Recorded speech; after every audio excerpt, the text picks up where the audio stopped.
ಅವರೆಲ್ಲ ಜೀವನದ ಬಹುತೇಕ ಸಮಯವನ್ನು ಖಾಕಿ ಸಮವಸ್ತ್ರದಲ್ಲಿಯೇ ಕಳೆದವರು.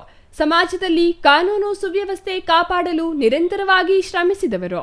ಶಿಸ್ತು ಮತ್ತು ಸಮಯ ಪಾಲನೆಗೆ ಪ್ರಸಿದ್ಧಿಯಾದ ಪೊಲೀಸ್ ಇಲಾಖೆಯಲ್ಲಿ ಸೇವೆ ಸಲ್ಲಿಸಿ ನಿವೃತ್ತಿಯಾದ ಪೊಲೀಸ್ ಅಧಿಕಾರಿಗಳೆಲ್ಲ ಸೇರಿ ಇಂದು ಸ್ವಾತಂತ್ರ್ಯ ದಿನಾಚರಣೆಯನ್ನು ಸಂಭ್ರಮದಿಂದ ಆಚರಿಸಿದರು.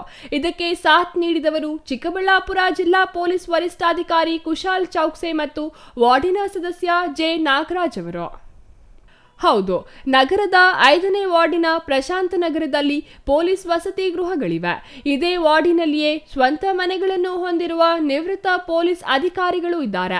ಇವರೆಲ್ಲ ಸೇರಿ ಸ್ವಾತಂತ್ರ್ಯ ದಿನಾಚರಣೆಯನ್ನು ಆಚರಿಸಲು ನಿರ್ಧರಿಸಿದ್ದು ವಾರ್ಡಿನ ಸದಸ್ಯರಾಗಿದ್ದ ನಾಗರಾಜ್ ಅವರಿಗೆ ಒಂದು ಧ್ವಜಸ್ತಂಭ ನಿರ್ಮಿಸಿಕೊಡಲು ಕೋರಿದ್ದಾರೆ. ಇದಕ್ಕೆ ಕೂಡಲೇ ಸ್ಪಂದಿಸಿದ ನಾಗರಾಜ್ ಮೈದಾನದಲ್ಲಿ ವಿಶಾಲ ವೇದಿಕೆ ಮತ್ತು ವಿನೂತನ ಮಾದರಿಯ ಧ್ವಜಸ್ತಂಭವನ್ನು ನಿರ್ಮಿಸಿಕೊಟ್ಟಿದ್ದಾರೆ. ಹಾಗೆ ನಿರ್ಮಾಣ ನೂತನ ವೇದಿಕೆಯಲ್ಲಿಯೇ ಇಂದು 80ನೇ ಸ್ವಾತಂತ್ರ್ಯ ದಿನಾಚರಣೆಯನ್ನು ಅದ್ದೂರಿಯಾಗಿ ನೆರವೇರಿಸಲಾಯಿತು.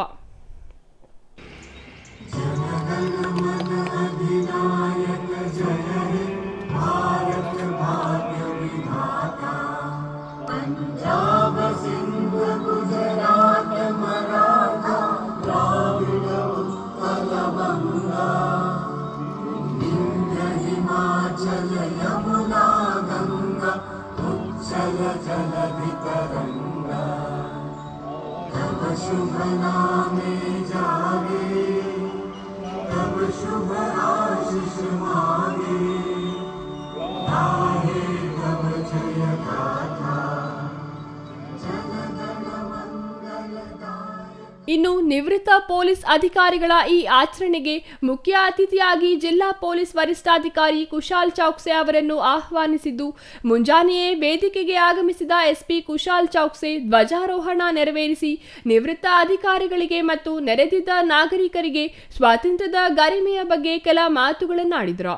ನಂತರ ಸಿಹಿ ಹಂಚಿ ಸಂಭ್ರಮಿಸಿದ ಹಿರಿಯ ಜೀವಿಗಳು ತಾವೇ ಪ್ರತ್ಯೇಕವಾಗಿ ಸ್ವಾತಂತ್ರ್ಯ ಸಂಭ್ರಮದಲ್ಲಿ ಭಾಗವಹಿಸಿ ಖುಷಿಯಲ್ಲಿ ಹಿಂತಿರುಗಿದ್ರು. News bureau, CTV news, Chikkaballapur.